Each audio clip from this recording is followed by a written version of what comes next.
Muchísimas gracias por estar acá, bienvenido y pues el micrófono es suyo.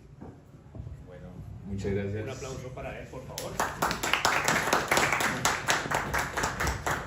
Bueno, buenas noches a todos y todas, amigos, amigas, conocidos, no conocidos.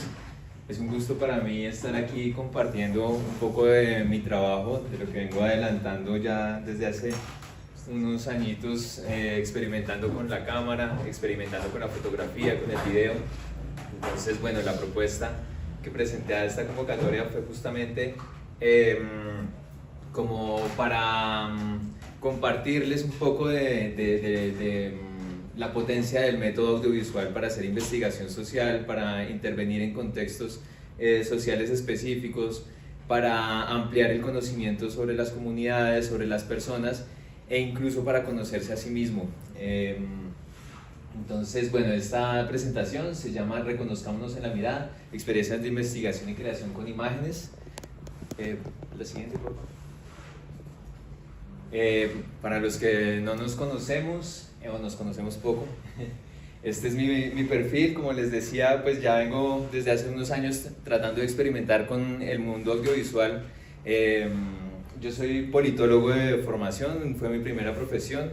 La ciencia política en un principio me pareció como que era muy abstracta, mucho concepto, mucho marco teórico, y entonces dije, bueno, necesito algo como más práctico, más aterrizado, y me fui al otro extremo de la comunicación social, que pues la dinámica de la comunicación, como todos sabemos, es la inmediatez, la imagen rápida, el consumo rápido de imágenes. Y entonces yo dije, bueno, todavía no estoy tan satisfecho porque me pasé de lo teórico y yo decía, con todos estos conceptos algo tengo que hacer, pero me pasé a la comunicación, que era algo muy pragmático, como que se vaciaba de sentido fácilmente. Entonces ahí fue cuando decidí hacer una maestría en antropología visual. Dije, bueno, voy a explorar caminos que me permitan encontrar el mío propio, ¿no? Un camino intermedio que me permita tener el pensamiento crítico que venía construyendo con la ciencia política, el espacio creativo que aspiraba a tener con la comunicación social, pero teniendo un enfoque que me permitiera como acercarme a las personas con las que iba a trabajar, a los interlocutores, desde otra mirada, una mirada más integral, una mirada más comprensiva con el otro, que no me la daba ni la ciencia política por abstracta ni la comunicación social por pragmática. Entonces, en esa búsqueda estuve estudiando en Ecuador esta maestría en antropología visual. Pasa a la siguiente, por favor. Y allí entonces empecé a descubrir que efectivamente había algo, una potencia en la imagen que iba más allá de la inmediatez. Y pues me di cuenta que efectivamente podíamos plantear, pensarnos varios usos de las imágenes. En primer lugar, el de registro de acciones, prácticas, situaciones, lugares y testimonios. Con la cámara nosotros podemos ir a cualquier lugar y empezar a registrar, por ejemplo, un proceso industrial, por ejemplo, un montaje coreográfico. Podemos ir a registrar cómo es un espacio, cómo es la dinámica de este espacio, y simplemente observando con la cámara podemos ya tener una información y datos de cómo funciona, cómo opera un contexto. También podemos conocer situaciones, reconstruir experiencias y analizar hechos. Podemos llegar y poner la cámara ahí a observar y empezar a analizar qué es lo que estamos observando, ¿no? ¿Qué es lo que está sucediendo? En tercer lugar, podemos también dar a conocer o socializar cosas que hasta el momento eran poco conocidas o desconocidas. Bien sabemos que muchas veces una cámara nos puede estar registrando algo que hasta el momento no habíamos visto, ¿no?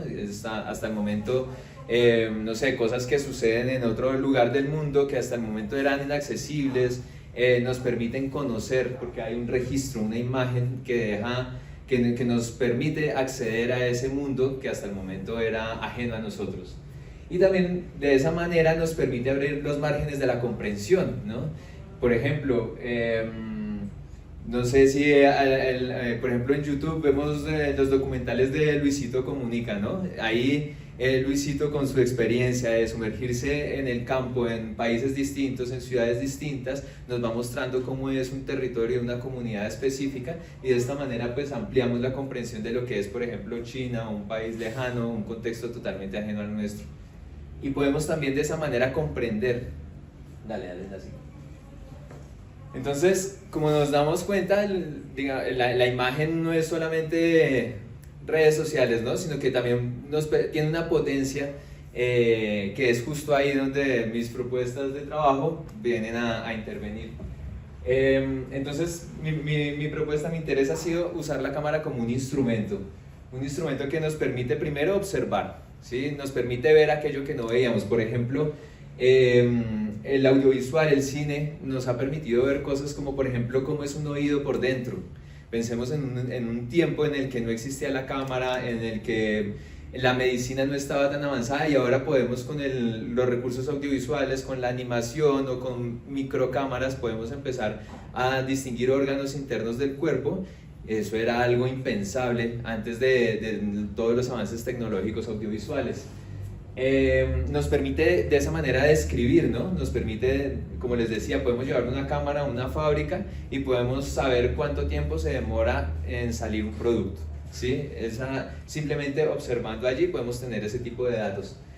Podemos también representar sujetos, cuerpos, territorios, movimientos, lugares. Ahí hay algo importantísimo, y es que en la antropología tradicionalmente, pensemos en los primeros antropólogos que, por ejemplo, que llegaban acá al Nuevo Mundo, llegaban de Europa y empezaban a hacer dibujos, y ese dibujo quedaba plasmado como una realidad objetiva. Pensemos ahora también cuando los antropólogos empezaron a usar una cámara, que llegaban a una comunidad en África, por ejemplo, y la ponían ahí enfrente de un ritual de una comunidad, y se hacían de lejos para no intervenir, para no incomodar, y que todo supuestamente sucediera como tenía que suceder. Esa es como una primera escuela observacional de la antropología que venía a plantear como la cámara como un recurso que nos permitía observar objetivamente. Eso se fue replanteando, porque lo que nos dimos cuenta o lo que los antropólogos fueron descubriendo es que siempre que una cámara llega al campo, altera la situación. Siempre que hay una cámara y uno se siente observado, empieza a actuar de una manera distinta a cuando está solo, ¿sí? Entonces, ahí viene la pregunta, y es, ¿qué imagen vamos a captar? ¿Sí? ¿Qué tipo de imagen vamos a captar? Porque ya estamos produciendo una dinámica distinta cuando ponemos la cámara ahí en el contexto, y entonces lo que entramos es a representar una realidad. ¿Representar qué significa? Representar significa políticamente una representación, así como cuando tomamos una causa, tomamos una persona y le damos una representación en un escenario público. Esa es una representación política, pero también es cuando hablamos de representación también podemos hablar en términos estéticos, ¿no? Y es como una imagen me significa algo, ¿sí? Ya vamos a ahondar sobre esto de la representación. La tercera cosa que la cámara nos permite como instrumento es la producción de experiencias sensoriales, de cotidianidad y de lugares. Como les decía, el mundo audiovisual nos permite acceder e incluso sentir cosas que de otra manera no sería posible, ya sea porque estamos lejanos a ese contexto o porque no podemos conocerlo de otra forma, no podemos acercarnos si no es con la imagen y el sonido. Pásalo. Esto va a ser un poquito así. Esto va a ser un poquito así como rápido, pero ya vamos a tener ahí una serie de dinámicas a las que voy a invitarlos como a participar, pero como para poder ahí abordar los temas. Dale la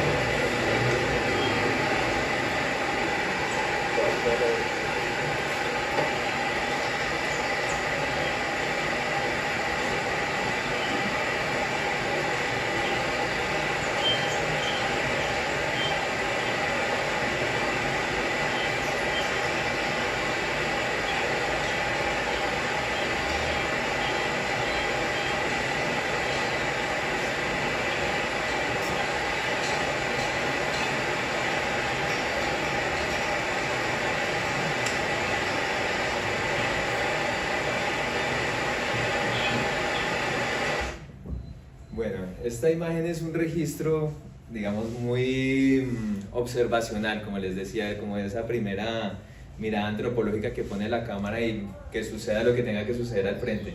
Entonces ahí surgen dos preguntas. La primera es, ¿qué estamos viendo ahí? ¿Qué estamos observando? A ver, ¿quién se anima? Movimiento. Ajá, sí, movimiento. El cuerpo y el espacio.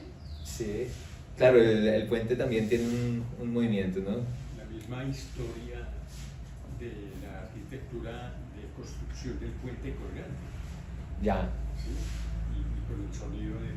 Ah, bueno, pero eso no es de imagen. O sea, sí que nos muestra la imagen, una arquitectura específica. No sonido, sino imagen. El movimiento del puente. El movimiento del puente, una forma arquitectónica particular. Como que la distorsión de la cámara. Ajá, como esa también como que hay una imagen que se mueve, ¿no? De la cámara misma. Bien. Y la segunda pregunta es, ¿qué sentimos cuando vemos esto? Evocaciones, recuerdos, Claro. realidades que se vivieron, se viven y están ahora mismo. Eso me recuerda mucho al fin del mundo entre Putumayo y en Quemopais y San Miguel. Ya. Hay un puente muy parecido. Quiero llamar la atención sobre eso. Digamos, tú dices mareo y tú evocas cosas, ¿no? Sí. Ahí empezamos a entrarnos al mundo de las representaciones. ¿Qué significa esto para nosotros? Veamos que efectivamente la objetividad está en cuestión, ¿no? No podemos decir esto es así. Cada quien tiene una percepción distinta y le produce algo muy particular. Sensaciones físicas muy puntuales. Ahí hablamos, por ejemplo, de cómo el audiovisual nos permite entrar en una experiencia. Pero también recuerdos, evoca cosas, ¿no? Entonces, ese diálogo que empezamos a tener con la imagen. Y ya vamos a ver qué importancia tiene, qué tan importante es esto para trabajar con las imágenes. Dale la siguiente. Entonces, digamos que teniendo en cuenta esto, que no es simplemente como ir, poner la cámara y que sucedan cosas al frente, creo que es importante plantearse las preguntas como las siguientes, y es, ¿qué registrar cuando vamos a campo con una cámara, cuando vamos a crear algo, vamos a trabajar con las personas y llevamos una cámara? Entonces, las preguntas como estas son las que tendríamos que tener como presentes a mi modo de ver. ¿Qué registrar? ¿Qué es lo que vamos a mostrar? Porque cuando registramos algo tenemos una intención después de darlo a conocer, ¿cierto? Aunque no necesariamente, pero está implícito ese mensaje. Tercero, ¿cómo hacerlo? Es decir, voy a poner la cámara ahí nomás, voy a tener la cámara en movimiento, me la voy a llevar a ciertas situaciones, la escondo en otras, ¿sí? Hay cosas que puedo grabar, hay cosas que no. Y eso nos lleva a una cuarta pregunta, y es, ¿qué quieren nuestros interlocutores? Y creo que eso ha sido clave y es a la escuela que yo me sumo de antropología visual, y es, vamos a entrar en un diálogo con los interlocutores, no solamente a observar con la cámara, sino vamos a construir a partir del diálogo. Dale la siguiente. ¿Qué vemos aquí? Representación. Danza, sí. Colectivos, comunidad. Historia, ya. Bien, sí. En principio podríamos decir cosas muy descriptivas, ¿no? Como danza, efectivamente, movimiento, colectivo, como que hay un grupo allí de personas. Empezamos a hilar un poquito más a fondo y vamos a identificar las tensiones que hay en esa imagen, ¿sí? Por ejemplo, en realidad todo esto es un grupo de migrantes en una plaza pública. Esta plaza es la plaza central de Quito. Todos ellos son migrantes venezolanos. Estamos en el centro histórico de Quito, que se supone que es una plaza, digamos, del ciudadano quiteño propiamente, ¿sí? Ocupada por un grupo bastante numeroso de migrantes, que en realidad, cuando empezamos a conocer la historia de este grupo, se la pasaba allí en Quito cada 8 días recogiendo dinero, trabajando de un lado al otro de la plaza con un parlante y bailando, ¿sí? ¿Qué más podemos identificar? Otra tensión. ¿Podemos identificar otra tensión ahí? El movimiento, quizás, la cultura contemporánea y la historia arquitectónica detrás que está. Claro. Sí, Claro, como mira, contraste. hay un contraste, ¿cierto? Esa arquitectura del fondo, ese como monumento, esos techos allá, contrastan mucho con esta modernidad que está al frente, ¿no? Eso es algo así como una tensión entre el patrimonio y las expresiones contemporáneas urbanas juveniles, si se quiere decir. claro, hay una tensión ahí. Yo me sumo a otra, por ejemplo, es un grupo, la mayoría son varones y hay una chica nomás. Creo que sí, solo hay un. Solo está yo bailando. Solo está ya bailando. Ahí hay otra tensión, ¿no? Que podríamos como entrar a mirar qué sucede allí. Y bueno, la tensión también entre los ciudadanos que están ahí atrás observando y el grupo que no es de ahí. Pasa a la siguiente, por favor. Bueno, entonces, como hay estas tensiones, hay todas estas preguntas sobre cómo abordar el contexto, como hay todo este tema con la objetividad, poner en duda la objetividad, tener un poco de conciencia que cuando estamos poniendo la cámara también estamos representando porque estamos captando ciertas tensiones. Entonces mi propuesta es, bueno, vamos al terreno y compartamos la cámara con las personas para que no sea una visión unidireccional, sino que empecemos a tejer, a crear, a co-crear con los interlocutores. Perdona, antes de pasar, ¿qué vemos aquí? Ruralidad. Ruralidad, ¿qué más? Es como una escuela rural. Podríamos identificar que el lugar, por ahí hay una escuela, están uniformados los chicos. Ay, pues eso es como una gruta de una virgen, ¿no? Se llaman. Bueno, pero afortunadamente no se ve. Sí, a mí me encanta esta imagen porque podemos efectivamente, alguien que sea religioso la va a ver con una perspectiva distinta a alguien que dice, uy, menos mal está vacío, ¿sí? O por ejemplo, uno puede ponerle acá en esta esquinita un sello del Programa Mundial de Alimentos y nos puede servir como una imagen publicitaria de algún organismo humanitario, ¿no? Pero en realidad también me llama mucho la atención que estos chicos se tomaron un espacio que puede ser como sagrado y están ahí como micos, ¿no? Como que se lo toman para jugar. Sí, es como guante, es como donde los chicos se quieren reunir para luego ir a jugar o algo así. Algo así, sí. Y están ahí como haciendo la suya, ¿no? Como embarrados, comiendo. Entonces también hay como muchas tensiones ahí y es la pregunta, bueno, cuando captamos una imagen, ¿qué estamos representando? Estamos representando tensiones, no estamos solamente contando, ahí podríamos contar 1, 2, 3, 4, 5, 6 niños en el mundo rural, pero también podríamos ahondar en las tensiones que la imagen describe. Ahora sí. Entonces, bueno, por eso mi propuesta es ahondemos en la conciencia de qué estamos representando, ¿no?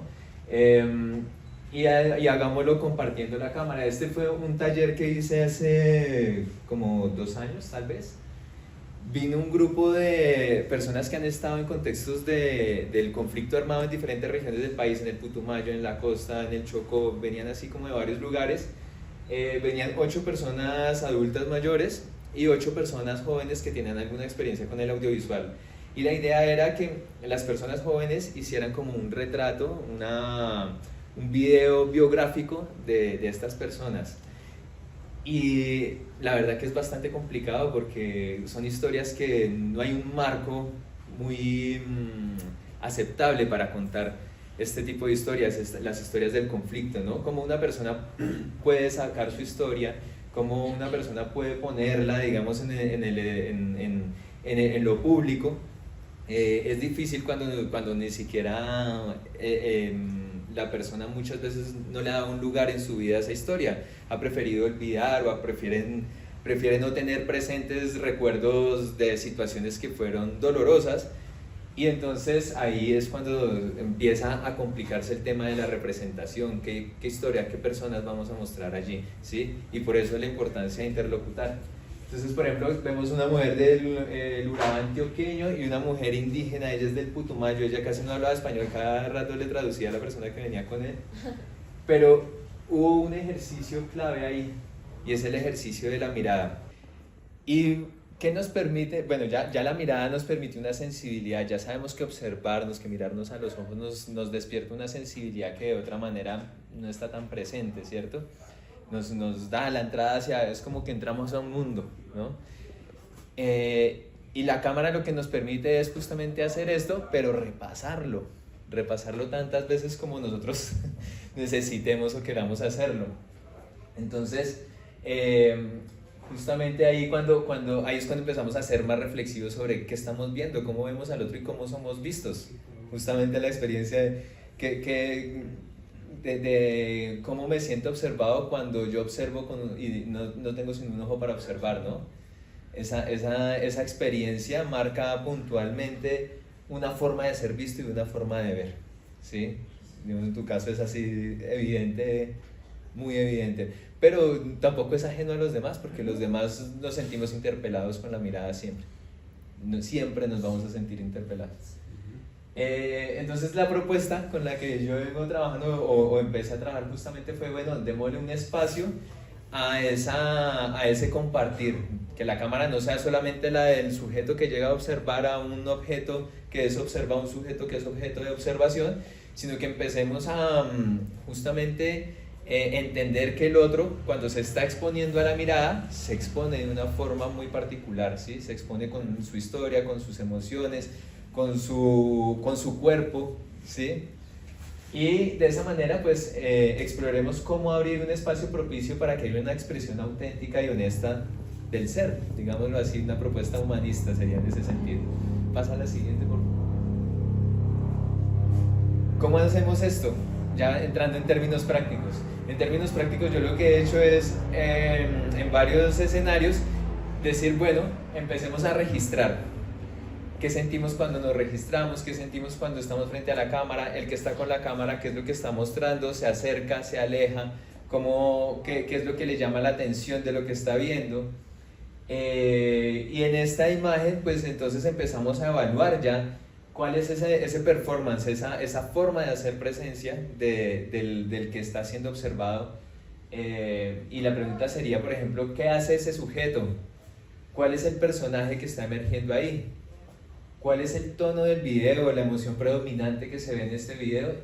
Y cuando se lo mostramos al sujeto que está siendo observado, entonces, ¿qué dice él que está haciendo? Porque una cosa es lo que él dice que está haciendo y otra cosa es lo que podemos ver que está haciendo. Y ahí empieza la negociación de cómo representar a la persona que está siendo observada. Y el segundo paso, que yo como que he involucrado también para eso, es el relato. Yo les digo, bueno, ya que estamos observando, ya que tenemos un registro que nos permite empezar a abrir un diálogo, entonces empecemos a involucrar el relato y allí viene lo que sería una entrevista generalmente abierta, semiestructurada, y ahí entonces en esa entrevista vamos a ver el interlocutor qué es lo que está diciendo, cuál es la historia que nos está contando, qué es lo que está expresando, también cómo quiere ser representado. Hay personas que frente a la cámara se ponen muy serias, ¿no? Hay personas, y lo vimos ahorita en la experiencia de la mirada, hay personas que se ponen, es como que les da una risa increíble estar siendo observados, ¿no? Hay personas que se cierran totalmente, ¿sí? Entonces, la pregunta sería como, ¿quiero que me vean divertido? ¿Quiero que me vean serio? Y empezar a interlocutar con este registro. ¿Qué le gusta a mi interlocutor de lo que está viendo de sí mismo en esa imagen, en ese video? ¿Qué no le gusta? ¿Cómo le gusta? ¿Qué le gustaría que fuera distinto en ese video? Y ahí empezamos a reconstruir una representación más compartida. ¿Qué estamos viendo aquí?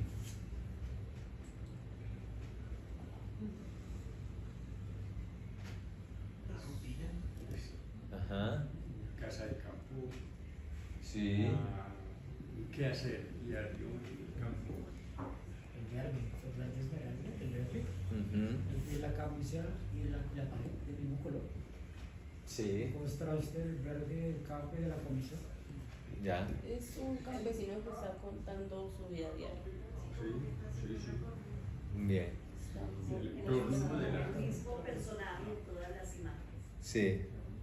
Claro, ahí lo que estamos viendo es como un grupo de imágenes, ¿no? Un grupo de imágenes que podemos distinguir por los colores, por el personaje, por las acciones que nos permiten ya empezar a inferir una rutina.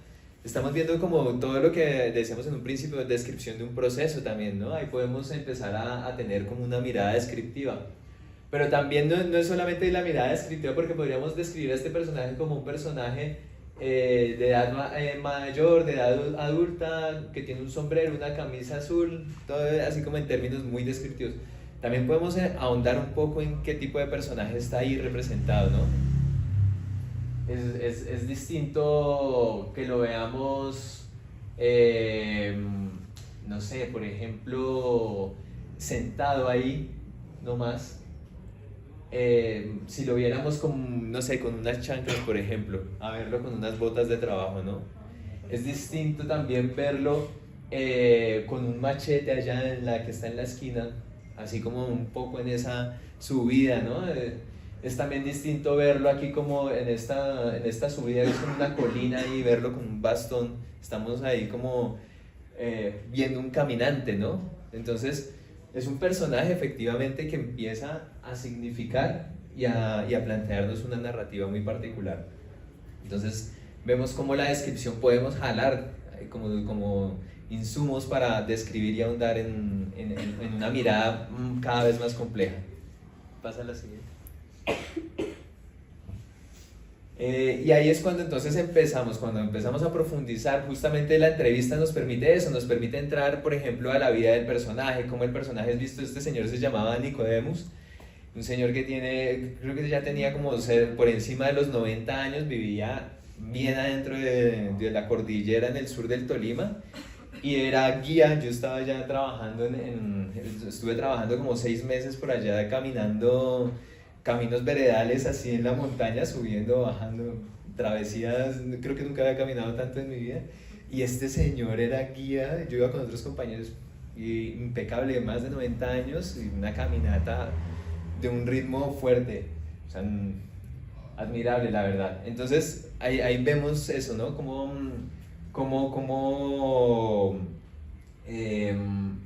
empezamos a crear una historia, una representación de un personaje, por ejemplo, vital, de un personaje que tiene mucha fortaleza con los años incluso.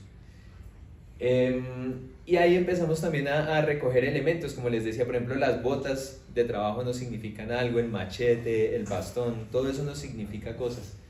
Entonces, cuando empezamos lo que yo llamo decantar la mirada, entonces empezamos a tomar esos elementos y empezamos a representar, y empezamos a interlocutar con el personaje efectivamente cómo se siente mejor visto. Y ahí encontramos varios elementos. Por ejemplo, encontramos las huellas del personaje. Ya vamos a ver qué serían las huellas del personaje, las metáforas, las cosas por ejemplo, los elementos que les acabo de nombrar, que son de su atuendo, el botas, el machete, todo esto también nos simboliza algo. También encontramos cómo hace presencia la persona, cuál es su performance, ¿sí? Este señor caminando, activo, parándose frente a la cámara, esa es su performance, ¿no? Esa es su forma de hacer presencia frente a la cámara, y es como quiere ser visto. No quiere que vaya uno a recibirlo, que lo reciba uno, no sé, en su casa, por ahí haciendo pereza. No, este señor quería verse todo el tiempo así, activo, ¿sí? Esa es su forma de hacer presencia. Ya vamos a ver también algo más adelante, y es que hay unos sujetos que son visibles parcialmente. En realidad todos somos invisibles, tenemos una parte invisible y una parte visible, ¿sí?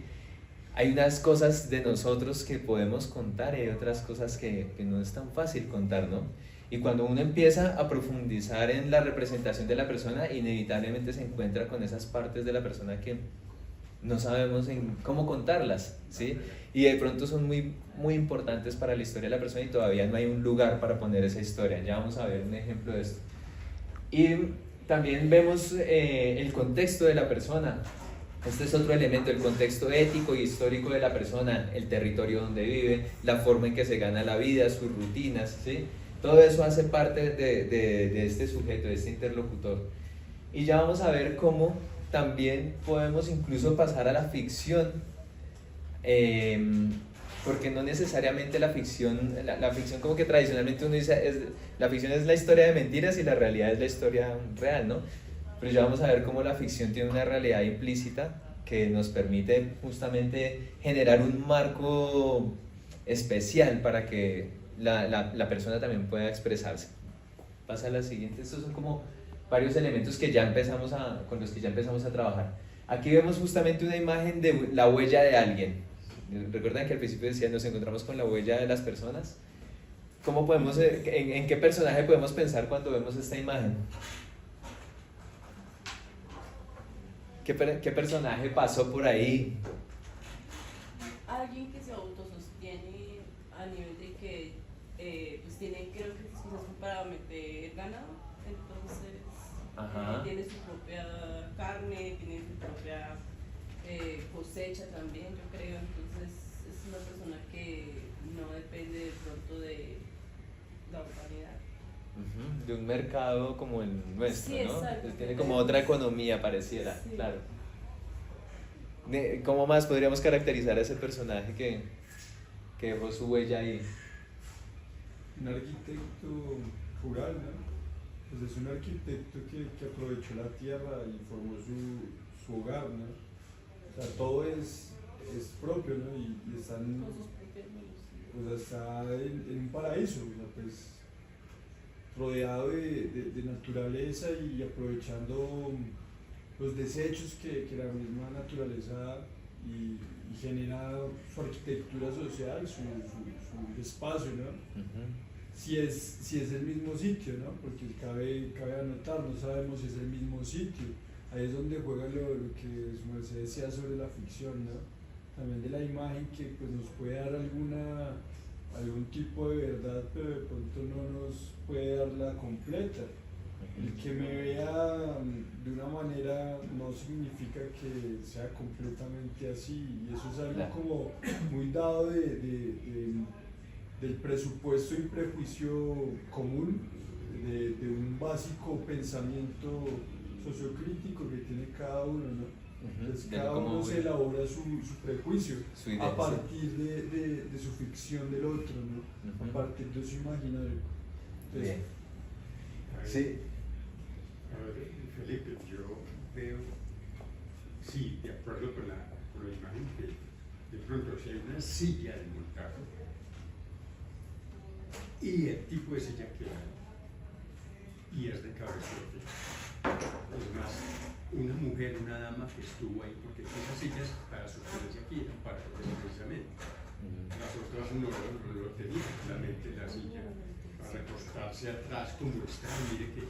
Mire que es para recostar la parte de atrás del cuerpo. ¿Sí? Y mire el adorno de la silla. Es rojo, con arabescos, que así sí. Y si la tiene ahí es porque tenía caballo. Y un Claro. caballo y está dándole vuelta, esto ya estoy lucubrando más de la cuenta, pero lo que me representa a mí. Esa es un cuarto, una casa hecha con bareque, que es la tierra sacada del mismo lado. Bueno, yo soy campesino de origen y de raza, por eso creo Que va lo por que ahí. estoy viendo.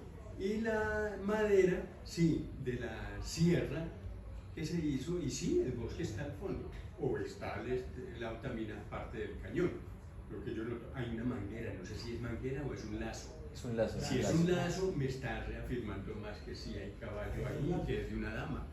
Señor, hay dos lazos. Listo. Ah, el corral es del caballo, no era otro. Puede ser, sí. Pues efectivamente lo que quiero resaltar con esto es que podemos empezar a contar historia de un personaje recabando los datos de sus huellas, ¿no? O sea, las cosas ya nos van diciendo algo de la persona con la que estamos trabajando, con la que estamos interlocutando. Pasa a la siguiente, por favor. Aquí, ¿qué estamos viendo?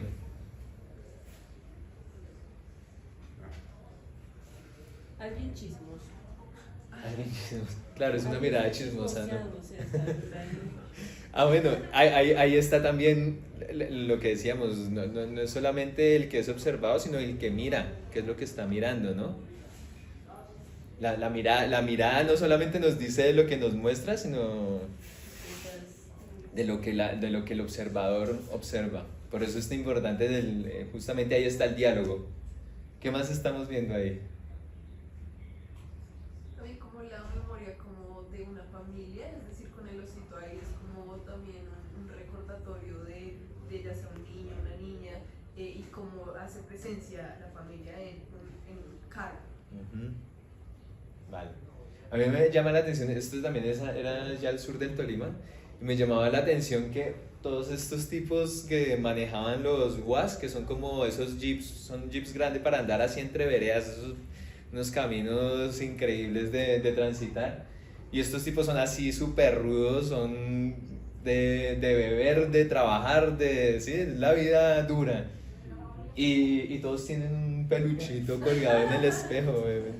Me llamaba mucho la atención como dónde ubicaban, dónde le daban espacio a su ternura. Y, sí, puede ser como la familia, no sé. Nadie está así. Pasa a la siguiente. Acá hay otro tierno. Pero usted se le pierde la carretera, pero para usted, usted que ha visto solamente el capó del carro. ¿Y por ahí pasamos? Pues vamos a ver si no pasamos por ahí como el hospital. No, bajarte, la bajadita vale como hora y media subiendo. No, caminando. No, pasamos por debajo, yo lo digo muy, allá se me está. Ahí vemos una tensión adicional que se suma y es justamente la presencia de los chismosos. Este tipo de acá, un tipo con el que yo trabajaba, el chismoso era yo y este también ahí averiguándole la vida. Éramos como, nosotros estábamos trabajando con la Agencia Nacional de Tierras en un proyecto de USAID, de la cooperación gringa. Estábamos allá con temas de formalización de la tierra. Y claro, ese diálogo ahí nos permitió conocer mucho la región, la zona, pero también las historias de esta gente. O sea, empezamos a tener unos vínculos, pues claro, cada rato nos veíamos con los conductores que nos llevaban a todo lado, y eso eran 3 horas camino adentro en eso. Hoy nos conocimos muchas historias. Bueno, pasa la siguiente. Y aquí viene una cosa que justamente antes de pasar a esta imagen, cuando interlocutábamos con estos tipos, los de los UAS, nos dimos cuenta de muchas historias de las veredas, del contexto allí del sur del Tolima. No solo nos dimos cuenta, por ejemplo, de la ternura que se expresaba allí, de los vínculos familiares, sino también de las historias de pareja que tienen que ver con el contexto de violencia. Con el contexto de violencia me refiero a la violencia del conflicto armado allí. Este pueblo es Ataco, que es cerquita, un poquito cerca a Chaparral, a esta zona que está en el Cañón de las Hermosas. Es una zona donde fue el origen de las FARC, ¿sí? Entonces es una zona históricamente guerrillera. Y ahorita se puede relativamente transitar allí, pero claro, todo lo que estos tipos vieron en tiempos de violencia dura, o sea, transportar ellos mismos también guerrilleros, o ellos mismos andar armados, o después cuando llegaron los paramilitares, hacerles el favor a los paramilitares de sus peticiones, ¿no? Entonces, ahí es cuando empezamos a entrar justamente con lo que les decía, los sujetos invisibles, ¿sí? Hay partes de la historia de cada uno y todos la tenemos, no solamente los que están en el contexto del conflicto, que están en contextos sociales de exclusión, sino que todos tenemos, y ahí es cuando nos damos cuenta lo de la vulnerabilidad, cuando nos miramos a los ojos. Claro, hay partes de nosotros que todavía están en la sombra y que todavía no sabemos dónde ubicarlas. Y aquí vemos justamente como una serie de huellas que en algún momento me permitieron abordar unas historias. Esto fue en Quito, cuando empecé a conocer a personas que se me presentaban como refugiados y víctimas del conflicto armado, que venían del Pacífico colombiano, y ya cuando empecé a compartir con ellos empezó, por ejemplo, a aparecer esto. Una vez apareció un casino en la casa de los refugiados, y estos locos que y ¡pam! Jugaban. Yo nunca he visto jugar así póker. Nunca, o sea, yo he visto gente, voy a decirlo así, gente de nuestra clase social jugando uno y divertirse mucho de manera inocente y divertida, pero esta gente jugando póker era unos alegatos y tú la metiste, tú la cogiste. Yo decía, pero este juego, ¿qué? O sea, no he visto jugar con tanta pasión. Y apuestas. O sea, y yo decía, pero esta gente no, me pedía plata la semana pasada, que si tenía algo, y ahí tiré jugando en dólares. Yo dije, esto qué raro. Pues lo que me di cuenta con el pasar de los días es que, vamos a decirlo de esta manera, una persona negra que viene del Pacífico colombiano, de un contexto como el de Buenaventura, donde generalmente un hombre de una edad relativamente joven tiene tres opciones que son: o se queda a morir en el conflicto, o se queda a involucrarse con armas, o se va, ¿sí?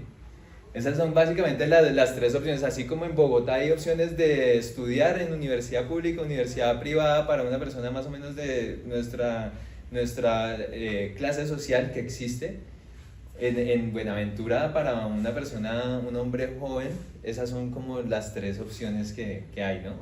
Entonces, claro, pues hay mucho afrocolombiano que ha llegado a Quito y que ha tenido ese contexto de guerra. ¿Y qué le ofrece Quito? ¿Qué puede ofrecerle Quito a una persona que tiene esa experiencia laboral? Pues le ofrece más digámoslo así, trabajo ilegal, trabajo informal, ¿sí? Y entonces cuando me di cuenta, las historias de estas personas, no todos, pero sí había algunos que se me presentaron inicialmente como refugiados, que después me decían, no, a mí el semáforo llegan a ofrecerme que vaya a trabajar a Guayaquil, a hacer escolta en un duro allá de Guayaquil. Pues imagínense tener una persona con la experiencia del conflicto de Buenaventura que llegue a Quito con necesidad. Pues claro, el mercado ilegal lo va a invitar a trabajar también, va a ser un recurso humano formidable. Es un trabajo que no me lo ofrecerían a mí, sino a alguien que tiene las agallas y la experiencia para medírsele algo así, ¿no? Y pues allá hay necesidades y la gente llega tratando de buscar eso, oportunidades. Como que hay un elemento ahí, es que lo que se ofrece también es exclusión para la población negra. Claro, eso es lo otro. A mí me parece increíble porque cuando uno empieza a acercarse, por ejemplo, a la migración o al refugio o al desplazamiento forzado desde la perspectiva institucional, entonces uno ve a un sujeto que sale de un contexto de violencia y que va a buscar oportunidades en otro. Es como que va a buscar incluirse en otro contexto. Pero yo lo que me daba cuenta es que salió de un contexto de exclusión y sigue por el ladito de la exclusión, nunca va a poder incluirse, va a seguir como por el mismo corredor, ¿sí? ¿Usted dónde viene? Ah, bueno, siga por aquí, siempre va a ser el lado de la exclusión, no encuentra un contexto de inclusión, generalmente. Eso puede ser pobreza. Es más que la pobreza. Pero no, porque pues igual la sostenibilidad de lo mismo, o sea, que puede ser, ¿no? O sea, pues es que me pongo a pensar y me quedo como meditando, y bueno, ¿y por qué no tienen otra opción? Pues porque pues esa opción es la que sostienen. Entonces, o sea, es como la opción de continuar en lo mismo, ¿no? Por eso Entonces, ellos... esa es la misma cosa que yo digo, entonces eso no será la pobreza, ¿será? O sea, en el mismo sentido de desear estar en lo mismo, o sea, No. reiteradamente en lo mismo, o eso será más bien la quietud. Pero no es quietud porque se están yendo del contexto y están aspirando a otra cosa. Realmente ellos aspiran es a llegar a un tercer país de refugio, generalmente Canadá o Estados Unidos, pero muy pocos llegan allá. Ese es en últimas el sueño, si hay un movimiento hacia allá, pero que a alguien le den un refugio, un tercer país de refugio, primero que le den el refugio en Ecuador, no a todo el mundo se lo dan. Y hay un trámite con ACNUR y el Estado ecuatoriano para que personas que siguen siendo excluidas, que no les sirve el refugio en Ecuador, entonces puedan aplicar a un tercer país de refugio. Por lo general se lo dan, no sé, a una madre soltera que tiene una historia así re fuerte, pero por ejemplo a estos manes no les van a dar un tercer país de refugio así, ¿sí? Entonces, por eso digo, es más que la pobreza, porque es que es una exclusión estructural le deja siempre relegado el camino Pero a la persona. es que el mismo sistema le patrocina eso y no lo deja que se incluya, y entonces no tienen las oportunidades suficientes para eso, les toca seguir en el renglón de pobreza. No las tiene, y esa es la lucha que se tiene y que se está bregando para apoyar a ese tipo de población y que lleguen los recursos directamente a ellos, a los que soliciten, y no la acumulación que tienen. Y acá también lo he visto. Sí. Pasa la siguiente, Pablo. Digamos, ahí viene justamente el potencial también del audiovisual para decir cómo logramos tener un marco. Ahí está abierto el video.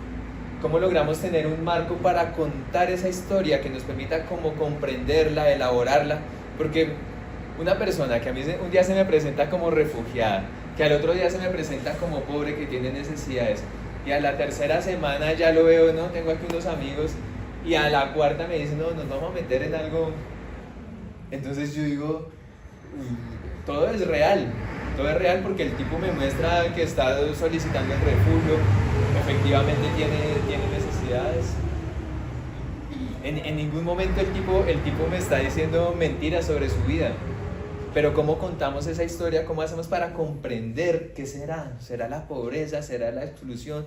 ¿Quién le debería dar oportunidades a ese personaje? ¿Sí? ¿De quién es la responsabilidad? ¿El personaje se está moviendo o no se está moviendo? Porque otra vez, ¿sí? No, sí se movió, yo lo vi que se movió y que fue a las instituciones, todo, ¿sí? Entonces, vamos a ver, por ejemplo, en este caso, yo lo que llegué a una conclusión y dije, a esta gente yo no la puedo entrevistar directamente con su nombre y cuénteme usted quién es, no se podía así. Entonces yo empecé a conocer, cuando me di cuenta que eran varios casos y que ninguno podía contarme su historia así como tal, entonces les dije, vamos a hacer una película, inventémonos personajes, a ver qué surge. Y en esta ficción, cada quien cuente lo que a bien le tenga a contar. Y esto fue como una pequeña muestra de lo que empezó a suceder. Vamos a suponer que te acabas de enterar que te quedan 3 días de vida. Ay, no, eso tan bravo no, pues. No. Claro. Sí, no, pues. Me quieren matar la paz. Pues la idea es, ¿qué harías en estos 3 días de vida? Beber y mujeriar, no más. Ay, ¿y qué me puedo hacer yo? ¿Cómo te vas a llamar? A mi nombre perfecto, papi, John Kennedy. John F. Kennedy. Así soy yo, John F. Kennedy, me llamo. Así. Como me quedan 3 días de vida, yo nada más ando buscando novia. ¿Cómo que novio? ¿Quién dijo novio? ¿Qué pasa, pa? 3 días de vida es lo que me queda, un resto. 3 días de vida es mucha vida para mí. ¿Esto cuándo se ve? ¿Cuándo se ve? O sea, yo puedo ir contando algo, una historia, ya. Y si quieres verla, pues la vemos. Y tú dices, no, esto sí, esto no, me gusta así, o que vaya lo que sea. Exacto. ¡Ya llegó! Me voy para allá. Esto me van a acabar. ¡Ey, ey! ¿Cómo que el torcido? ¡Torcido! El Jimmy Gutiérrez. A la tercera. Que sean. ¿Por qué también me pueden hacer preguntas que quieran que pueden hacer y yo les voy a responder? Hasta que me la sepan. Soy un muchacho que, con la corta edad que tengo, la larga edad, he sido afortunado. He tratado con gente muy mala. Porque yo voy a filmar mi película en estos días, no me digo cuándo, mi película va a llamar. ¿Quiere grabar su película? Mi película va a llamar El Poder de Dios. Mi película es un libro, yo la no tengo. Aquí en la computadora. No te están queriendo, Boca, no te están queriendo. Computadora no. ¡Hala! ¡Vaya! ¡Fuerte el pañuelo! Sí, me centro ahí en la clase. Ella dice que se volvió para Colombia. Me viene que me llaman al embajada del consulado de Orlando y me llevaron ahí y me regresé a Colombia. Y de Colombia fue que me vine aquí. Estoy como 2 meses ahí, pero mantuve en el Santa Fe, que para Santa Fe. Claro, porque aquí me van a mí. Ya todos son derechistas.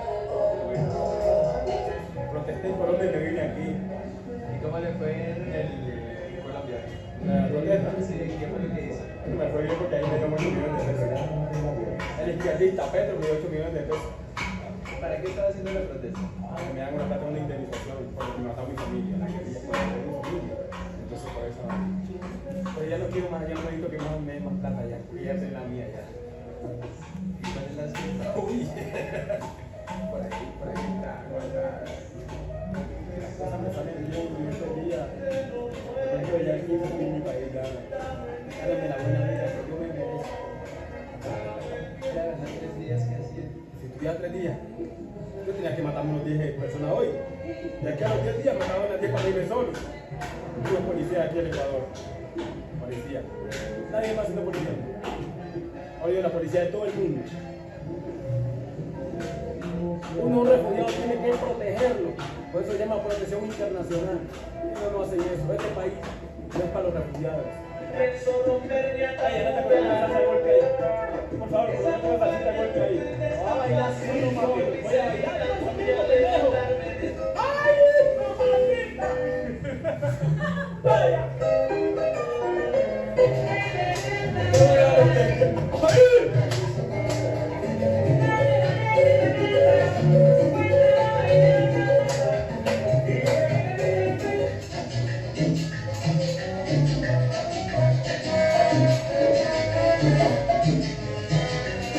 Para matar a mi familia, yo juré y prometí que a nadie más le sacaba sangre. Porque me dolió cuando mataron a mi papá, entonces prometí que no se le manda daño a nadie. Pero si toca, ¡ahí! ¿Vos por qué que me haces así? Papi, ya me... ¿Ya viene? A ver, párale ahí. Y que me deje contigo. ¿Ya? Yo soy americano, mija. Que me deje contigo, pero tú sabes que un pollo, un poco. Una pepa. ¿Qué es lo que pasa? ¿No han visto una estrella hoy, Cuba?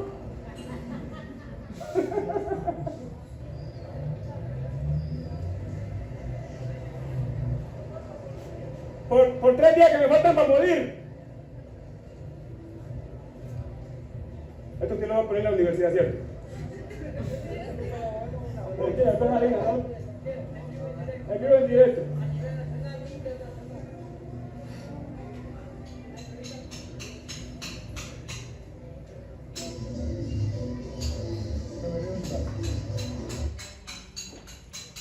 Listo. Yo les voy a contar una anécdota este personaje, yo creí que lo conocí en 2019, sí, 2019-2020, yo creí que lo conocí un día. Yo lo conocí en un plantón que hicieron varios refugiados, es un grupo como de 30 familias, en total eran como unas 90 personas, 100 personas, frente a las instalaciones de ACNUR, de la Agencia de Naciones Unidas para los Refugiados en Quito. Y era un grupo grande de colombianos que estaban pidiendo pues justamente que les dieran un refugio en un tercer país porque Ecuador estaba inviable totalmente, o sea, no hay trabajo, no hay educación, no hay salud para las personas refugiadas que mientras esperan su refugio quedan un poco ahí como en el limbo. Económico también, solamente pueden acceder como a las ayudas, trabajos son explotados realmente. Entonces, estas personas hicieron ese plantón como diciendo, bueno, ya juguémonos por una opción más radical, ¿no? Y allí yo conocí a este personaje y conocí a otros, entonces yo dije, los refugiados. Y después cuando estábamos haciendo, ya después se acabó el plantón, la policía los desalojó, tal cual como la historia que sucedió aquí en los 2000, por ejemplo, que veíamos tomas de desplazados por la violencia en instituciones públicas, en parques, plazas en Bogotá, así estaba sucediendo allá. Y entonces ya cuando este tipo se había hecho a una habitación y empezamos a conversar, y yo lo vi sentado, era su colchón en el piso, y estaba así sentado contra la pared con una cobija sobre las piernas.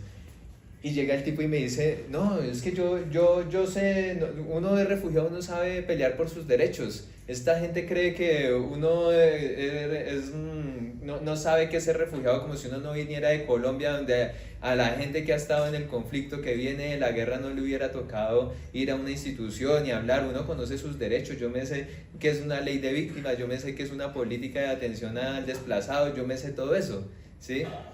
Y yo me quedo mirándolo y yo digo, parce, yo a usted lo conozco. Yo trabajé en el 2018 en la unidad para las víctimas en el edificio de Avianca, en ese entonces. Y una mañana yo llegué a mi oficina cuando veo un tipo tomándose el edificio de Avianca. Era este mismo tipo que antes había atendido también su colchón. Lo vi en la misma posición, colchón, ahí sentado en su plantón, cartel y su carta de víctima, de reconocimiento de víctima del conflicto armado. Entonces yo digo, bueno, el tipo se ha movido, le ha jugado al derecho. El tipo le ha jugado al derecho y le ha jugado al Estado, ¿no? Le ha jugado a lo público. Tanto así que incluso se va de frente y demanda con su carta de reconocimiento de víctima del conflicto armado. Pero no le llega, el estado de inclusión no le llega, ¿sí? Entonces ahí es cuando uno dice, valdría la pena un poco conocer cómo son estas vidas que o sea, es una realidad que en el mundo hay desigualdad, por más que nosotros veamos oportunidades desde nuestra situación y desde nuestras condiciones, pero hay gente donde todavía no llegan oportunidades como las que nosotros aspiramos en nuestras condiciones. Bueno, eso para cerrar, ya para no alargarme más, yo quería como decir unos apuntes. Creo que esta es una última, y es ya cuando empezamos a interlocutar con las personas y empiezan a aparecer estas historias que no sabemos por dónde contar, un filtro para mí clave fue las teorías del cine muy, digamos, esto es de cartilla, y es cómo armar una película, cómo armar una ficción, cómo armar un guión, es tener en cuenta cuál es el conflicto que queremos mostrar en esta historia, si es un conflicto contra el otro o contra la sociedad, si es un conflicto contra sí mismo, será que es que su capacidad no le da, el vicio lo llevó, qué sé yo, o es un conflicto contra el destino, ¿sí? Está destinado, es la historia que viene de la colonización, de la trata, de la esclavitud, y que todavía viene arrastrándola a él con toda su linaje del Pacífico colombiano, que es la historia que lo arrastra y lo lleva hacia un destino de exclusión. O es la naturaleza, puede suceder que efectivamente la enfermedad o un vicio que pueda ser una condición no sé, mental, que lo lleve a estar en una situación así. Ahí es cuando la interlocución nos permite decir, bueno, ¿cuál es la historia cómo contarías tu historia? ¿Cuál sería tu conflicto? ¿No? Y la ficción nos permite decir, bueno, vamos a lanzar este conflicto, a jugárnosla por contar esta historia, darle un lugar que todavía no tenemos cómo comprender, ¿sí? No tenemos cómo dárselo a esa historia. Y ya con eso cierro. Muchas gracias. Espero que les haya gustado. Pasemos a una parte así como también de diálogo. No sé cómo la ven, cómo ven lo de las miradas. Bueno, está bien.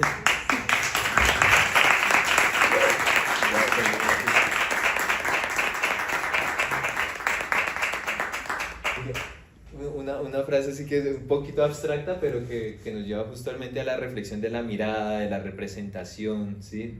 De por qué hay ficciones que nos permiten hablar de la realidad. Y es esta de un teórico, un antropólogo que también trabaja mucho con la imagen, y es: lo que vemos no vive a nuestros ojos más que por lo que nos mira, ¿sí?